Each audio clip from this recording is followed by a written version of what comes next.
નમસ્તે વિદ્યાર્થી મિત્રો, આ છે એક સ્ટેન્ડ. તેની સાથે પ્રવૃત્તિ કરવા માટે આપણે જોશે પ્લાસ્ટિકની બે સ્ટ્રો, એક ઊન અને કાતર. સૌપ્રથમ પ્રવૃત્તિ કરવા માટે આપણે ઊનનો એક દોરો થોડો કાપી લઈશું.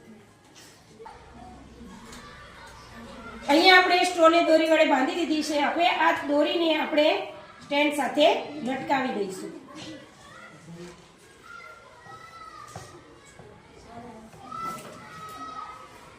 આટલું કર્યા પછી બીજી એક સ્ટ્રો લઈશું, તેને આપણે કાગળ સાથે ઘસીશું. આ સ્ટ્રોને કાગળ સાથે ઘસ્યા પછી આપણે અહીંયા બીજી સ્ટ્રોની નજીક લઈ જઈશું. બીજી સ્ટ્રો જે છે એ પહેલી સ્ટ્રોની નજીક આવે છે. સંપર્કમાં આવતા બંને એકબીજા સાથે ચોંટી જાય છે, એટલે કે આકર્ષે છે. હવે આ જ પ્રવૃત્તિનું આપણે બીજી વાર પુનરાવર્તન કરશું. વિદ્યાર્થી મિત્રો, અહીંયા આપણે ધ્યાન રાખીશું કે અહીંયા આપણે બંને સ્ટ્રોને કાગળ સાથે ઘસવાની છે. એટલે હવે એક સાથે બંને સ્ટ્રોને હું કાગળ સાથે ઘસું છું.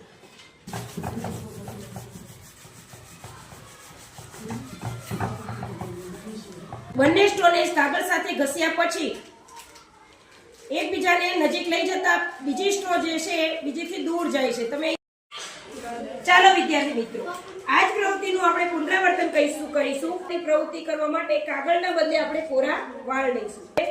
આ સ્ટ્રોને આપણે વાળ સાથે ઘસીશું.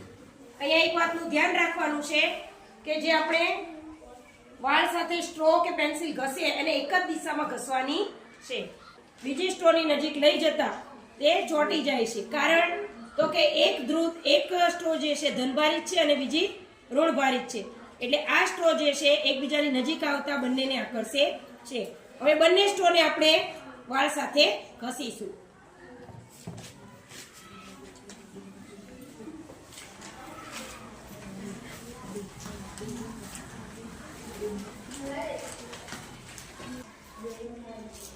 અહીંયા તમે જોઈ શકો છો કે સ્ટ્રો દૂર દૂર જાય છે ને.